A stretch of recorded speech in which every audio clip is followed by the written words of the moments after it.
what's up everyone, I'm Ashley and this is Ashley Talks Movies. Welcome to my channel. So for this video, I have another movie review. I'm going to be talking about the new film, Wonder Woman 1984, which is currently out in theaters and on HBO Max. Before I get into the full review of this film, while I have you here, do me a favor, hit that subscribe button so you don't miss any of my videos, and also hit that notification bell so you're notified every time a new video is posted. Okay, so on to the review. I have to say, I was a little hesitant to watch this movie because I had seen a bunch of reviews come out prior to watching it, and they were not great. A lot of them were really, really bad. But I'm happy to say that actually Wonder Woman 1984 isn't as bad as everybody said. Is it great? No. Did I love it? No, I didn't. But there were some things that I really liked, and there were some things that worked. So overall, I was entertained, but yeah, there's some problems. But let's get into what worked for me. So I felt in Wonder Woman 1984 that Gadot was actually better in this movie than she was in the first movie, even though I think the first movie is better overall. I think her acting was a lot better in this film. I think she did a better job with the character. She was able to, I think, convey a lot of emotions a lot better than she did in the first film. So I saw some really great improvement in this film compared to the first one.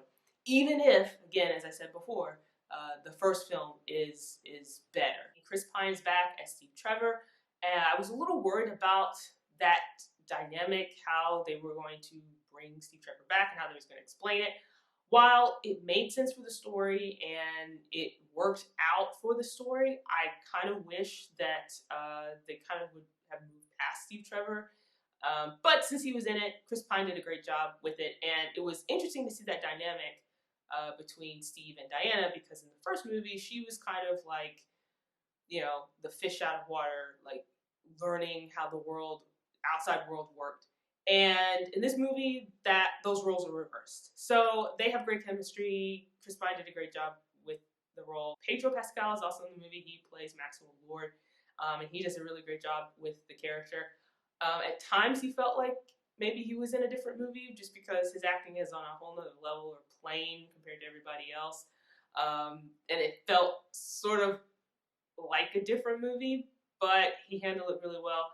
I will say that his material that he's given for this character is a lot better than what was given to the villain in the first movie. And in fact, this movie improves on the whole villain because this villain is a lot better than the first movie. Kristen Wiig is in this movie. She plays Barbara Minerva, aka Cheetah.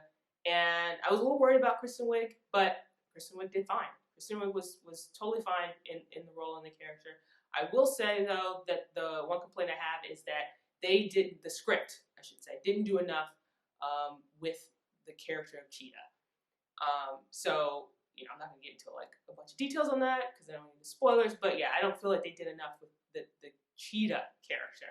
But as Barbara Minerva, Kristen Wiig was fine, and she did a good job. I liked the message of this movie. I just felt like maybe it was a little heavy-handed at times, especially at the end when everything was kind of wrapping up.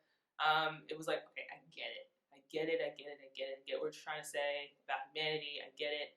I kind of wish the filmmakers would like trust the audience enough to understand what that message is and not have to like hammer it home so much. Now on to what didn't really work for me in this movie. So I thought the CGI was pretty bad. There are a few moments in this movie where the CGI was totally fine, but then there were a lot of moments that it was really obvious how bad the CGI was.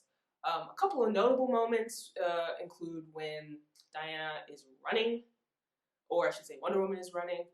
You see some of these shots in the trailers, but yeah, it was, seeing it just made you notice really how bad the CGI was in some of those scenes.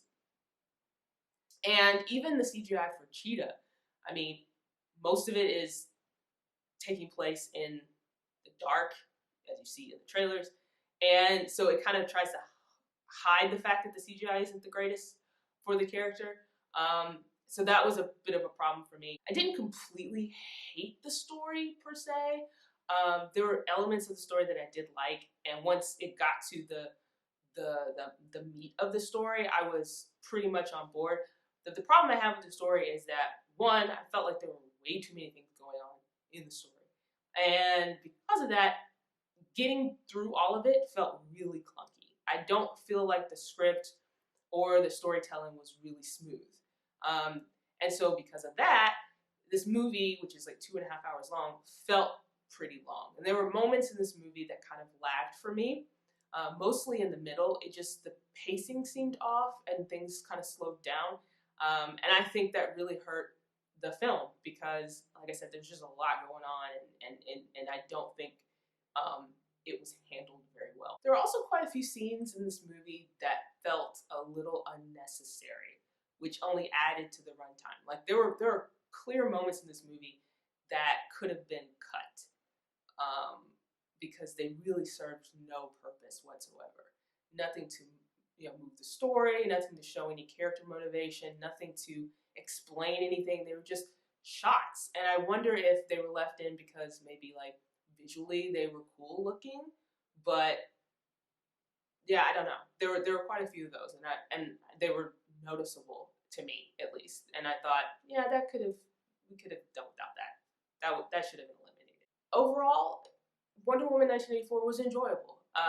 There were some really entertaining moments. There were some really cool action sequences in there. Not a whole bunch, but there were some. There were quite a few problems with this movie. I still think the first one is a better film, but I do think that this film does a better job with the villain. I think the third act is better in Wonder Woman 1984 than the first movie. But it was okay.